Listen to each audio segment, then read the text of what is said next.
कहानी शुरू हो उससे पहले एक छोटी सी गुजारिश। अगर आप रूह को सुकून देने वाली और दिल की गहराई छू लेने वाली क्लासिक कहानियों के शौकीन हैं तो अपने इस चैनल को ज़रूर सब्सक्राइब करें।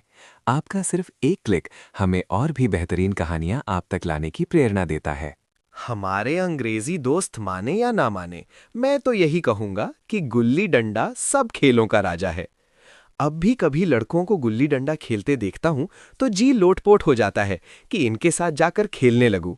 ना लॉन की जरूरत, ना कोर्ट की, ना नेट की, ना थापी की। मजे से किसी पेड़ से एक टहनी काट ली, गुल्ली बना ली और दो आदमी भी आ जाए तो खेल शुरू हो गया। विलायती खेलों में सबसे बड़ा ऐब है कि उसके सामान महंगे होते हैं। जब तक कम से कम एक सैकड़ा ना खर्च कीजिए, खिलाड़ियों में शुमार ही नहीं हो पाता। यहाँ गुल्ली डंडा है कि बिना हर्रा फिटकरी के चोखा रंग देता है। पर हम अंग्रेजी चीजों के पीछे ऐसे दीवाने हो रहे हैं कि अपनी सभी चीजों से अरुचि हो गई। स्कूलों में हर एक लड़के से 3-4 रुपए सालाना केवल खेलने की फीस ली जाती है। किसी को ये नहीं सूझता कि भारतीय खेल खिलाएं जो बिना दाम कौड़ी के खेले जाते हैं। अंग्रेजी खेल उनके लिए हैं जिनके पास धन है। गरीब लड़कों के सिर क्यों ये व्यसन मढ़ते हो? ठीक है, गुल्ली से आंख फूट जाने का भय रहता है, तो क्या क्रिकेट से सिर फूट जाने, तिल्ली फट जाने, टांग टूट जाने का भय नहीं रहता? अगर हमारे माथे में गुल्ली का दाग आज तक बना हुआ है, तो हमारे कई दोस्त ऐसे भी हैं जो थापी को बैसाखी से बदल बैठे। ये अपनी अपनी रुचि है। मुझे गुल्ली ही सब खेलों से अच्छी लगती है और बचपन की मीठी स्मृतियों में गुल्ली ही सबसे मीठी है।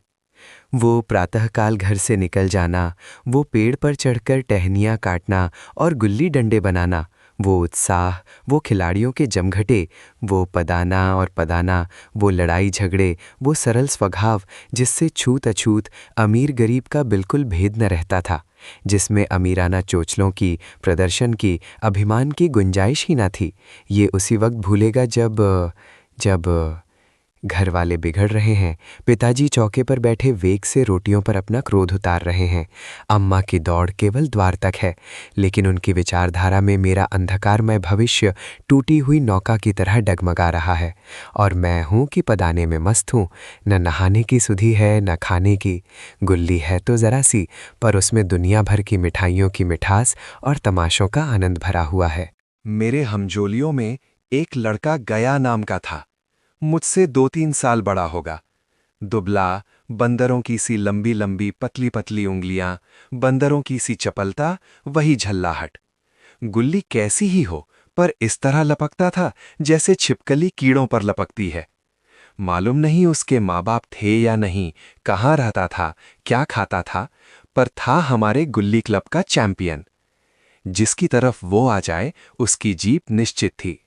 हम सब उसे दूर से आते देख उसका दौड़कर स्वागत करते थे और अपना गोहिया बना लेते थे। एक दिन मैं और गया दो ही खेल रहे थे।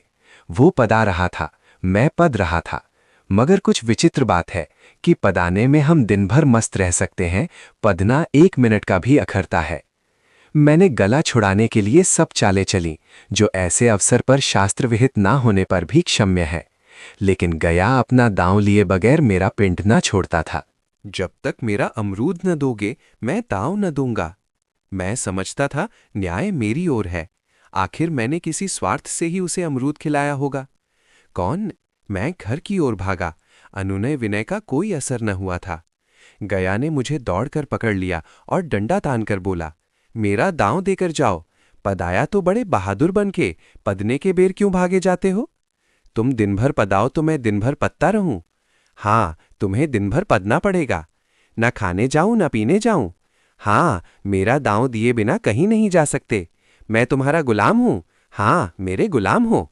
मैं घर जाता हूं, देखो मेरा क्या कर लेते हो। घर कैसे जाओगे? कोई दिल लगी है? दांव दिया है, दांव लेंगे। अच्छा, कल मैंने अमरूद खिलाया था, वो लौटा दो। वो तो पेट में चला गया। निकालो पेट से। तुमने क्यों खाया मेरा अमरूद? अमरूद तुमने दिया तब मैंने खाया, मैं तुमसे मांगने न गया था। स्वार्थ किसी के साथ सलूक करता है, भिक्षा तक तो स्वार्थ के लिए देते हैं। जब गया ने अमरूद खाया तो फिर उसे मुझसे दाव लेने का क्या अधिकार है? रिश्वत देकर तो लोग खून पचा जाते हैं।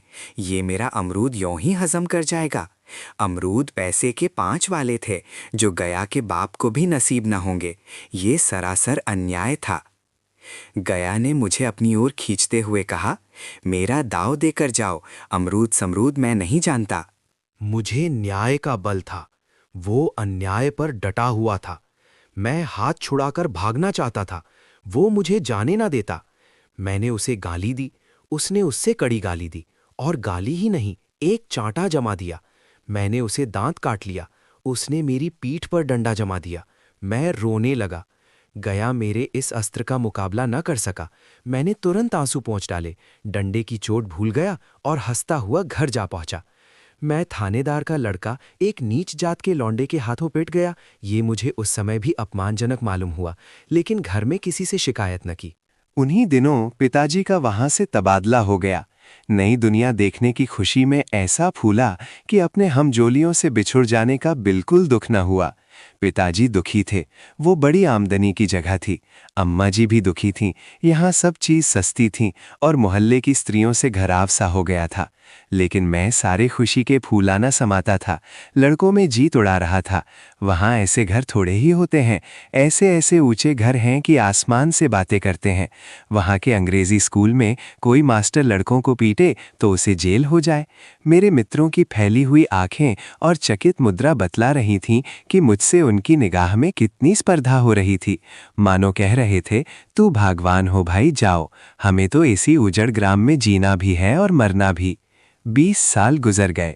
मैंने इंजीनियरी पास की और उसी जिले का दौरा करता हुआ उसी कस्बे में पहुंचा और डाक बंगले में ठहरा। उस स्थान को देखते ही इतनी मधुर बाल स्मृतियां हृदय में जाग उठीं कि मैंने छड़ी उठाई और कस्बे की सैर करने निकला। आंखें किसी प्यासे पथिक की भांति बचपन के उन क्रीड़ा स्थलों को देखने के लिए व्याकुल हो रही थीं, पर उस परिचित नाम के सिवा वहां और कुछ परिचित न था। जहां खंडहर था, वहां पक्के मकान खड़े थे। जहां बरगद का पुराना पेड़ था, वहां अब एक सुंदर बगीचा था। स्थान की काया पलट हो गई थी। अगर उसके नाम और स्थिति का ज्ञान न होता तो मैं उसे पहचान भी न सकता। बचपन की संचित और अमर स्मृतियां बाहें खोले अपने उन पुराने मित्रों से गले मिलने को अधीर हो रही थीं, मगर वो दुनिया बदल गई थी। ऐसा जी होता था कि उस धरती से लिपटकर रोऊं और कहूं, तुम मुझे भूल गईं, मैं तो अब भी तुम्हारा वही रूप देखना चाहता हूं। सहसा एक खुली जगह में मैंने 2-3 लड़कों को गुल्ली डंडा खेलते देखा। एक क्षण के लिए मैं अपने को बिल्कुल भूल गया कि मैं एक ऊंचा अफसर हूं, साहबी ठाठ में, रौब और अधिकार के आवरण में। जाकर एक लड़के से पूछा, क्यों बेटे, यहां कोई गया नाम का आदमी रहता है? एक लड़के ने गुल्ली डंडा समेटकर सहमे हुए स्वर में कहा, कौन गया? गया चमार?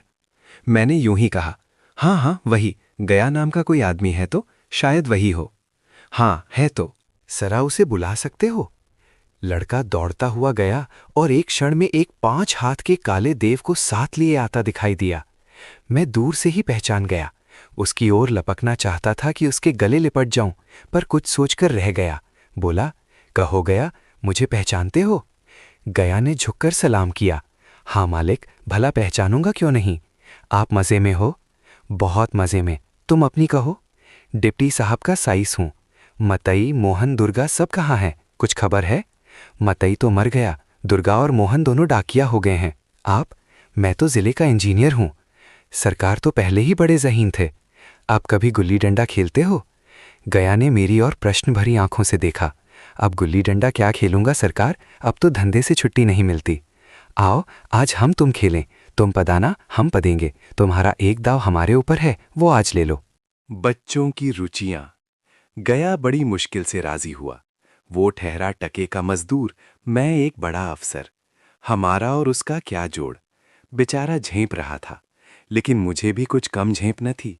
इसलिए नहीं कि मैं गया के साथ खेलने जा रहा था, बल्कि इसलिए कि लोग इस खेल को अजूबा समझकर इसका तमाशा बना लेंगे और अच्छी खासी भीड़ लग जाएगी।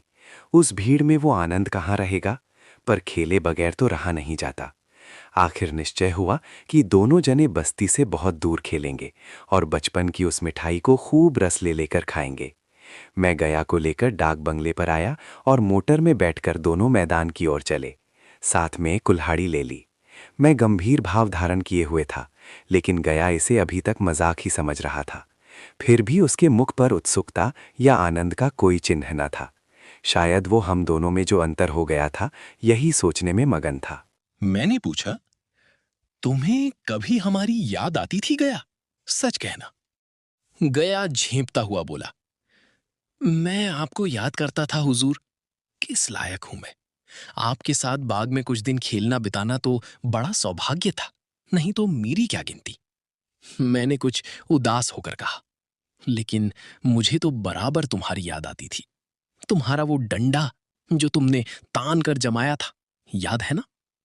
गया ने पछताते हुए कहा, वो लड़कपन था सरकार, उसकी याद न दिलाइए।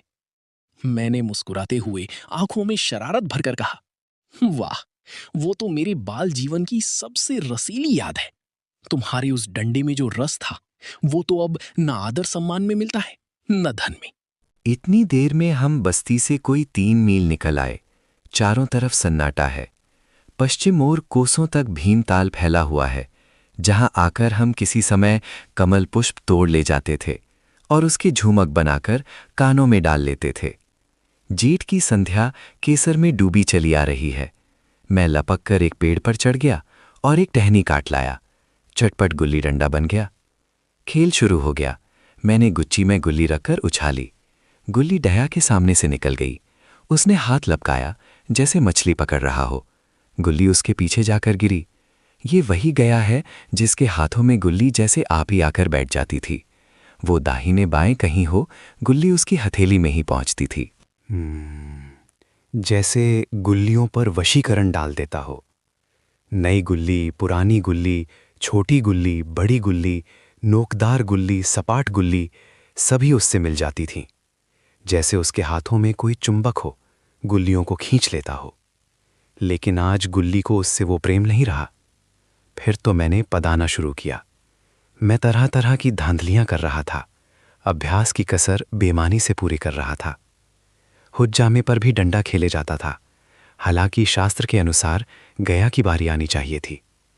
गुल्ली पर ओछी चोट पड़ती और वो जरा दूर पर गिर पड़ती तो मैं झपट कर उसे खुद उठा लेता और दोबारा टांड लगाता। गया ये सारी बेकायदगियां देख रहा था, पर कुछ न बोलता था, जैसे उसे वो सब कायदे कानून भूल गए।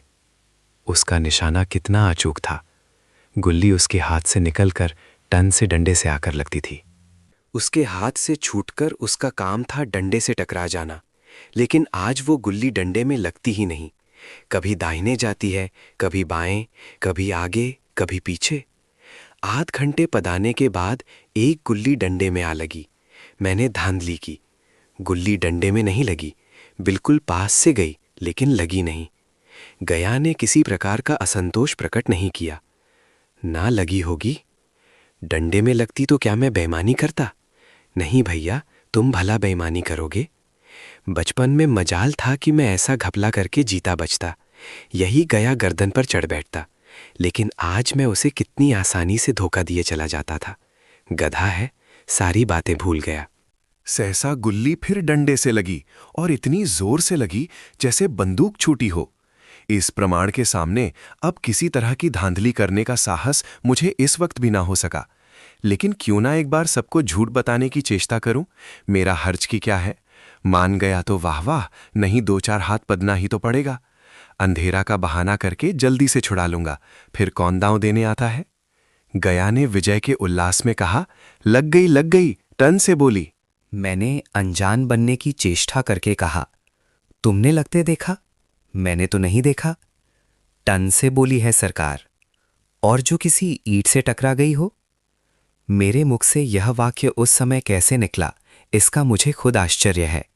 इस सत्य को झुठलाना वैसा ही था जैसे दिन को रात बताना। हम दोनों ने गुल्ली को डंडे में जोर से लगते देखा था, लेकिन गया ने मेरा कथन स्वीकार कर लिया।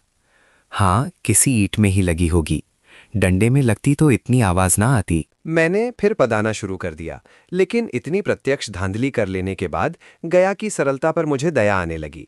इसीलिए जब तीसरी बार गुल्ली डंडे में लगी तो मैंने बड़ी उदारता से दांव देना तय कर लिया। गया ने कहा, अब तो अंधेरा हो गया है भैया, कल पर रखो। मैंने सोचा कल बहुत सा समय होगा, ये न जाने कितनी देर पदाए, इसलिए इसी वक्त मामला साफ कर लेना अच्छा होगा। नहीं नहीं, अभी बहुत उजाला है, तुम अपना दांव ले लो, गुल्ली सूझेगी नहीं। कुछ परवाह नहीं।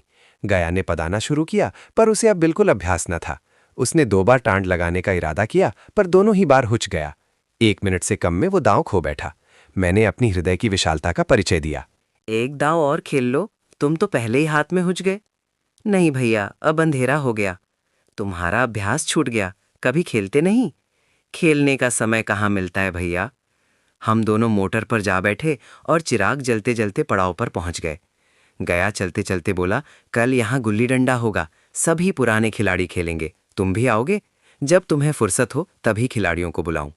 मैंने शाम का समय दिया और दूसरे दिन मैच देखने गया। कोई 10-10 आदमियों की मंडली थी। कई मेरे लड़कपन के साथी निकले। अधिकांश युवक थे जिन्हें मैं पहचान न सका। खेल शुरू हुआ। मैं मोटर पर बैठा बैठा तमाशा देखने लगा। आज गया का खेल, उसका नैपुण्य देखकर मैं चकित हो गया। टांड लगाता तो गुल्ली आसमान से बातें करती। कल की सी वो झिझक, वो हिचकिचाहट, वो बेदिली आज न थी। लड़कपन में जो बात थी, आज उसने प्रौढ़ता प्राप्त कर ली थी। कहीं कल इसने मुझे इस तरह पदाया होता तो मैं जरूर रोने लगता। उसके डंडे की चोट खाकर गुल्ली 200 गज की खबर लाती थी। पदने वालों में एक युवक ने कुछ धांधली की। उसने अपने विचार में गुल्ली लपक ली थी। गया का कहना था गुल्ली जमीन में लगकर उछली थी। इस पर दोनों में ताल ठोकने की नौबत आई है। युवक दब गया। गया का तमतमाया हुआ चेहरा देखकर डर गया। अगर वो दब न जाता तो जरूर मारपीट हो जाती। मैं खेल में न था, पर दूसरों के इस खेल में मुझे वही लड़कपन का आनंद आ रहा था जब हम सब कुछ भूलकर खेल में मस्त हो जाते थे। अब मुझे मालूम हुआ कि कल गया ने मेरे साथ खेला नहीं, केवल खेलने का बहाना किया। उसने मुझे दया का पात्र समझा। मैंने धांधली की, बेईमानी की, पर उसे जरा भी क्रोध न आया, इसलिए कि वो खेल न रहा था, मुझे खेला रहा था, मेरा मन रख रहा था। वो मुझे पदाकर मेरा कचूमर नहीं निकालना चाहता था। मैं अब अफसर हूं। ये अफसरी मेरे और उसके बीच में दीवार बन गई है।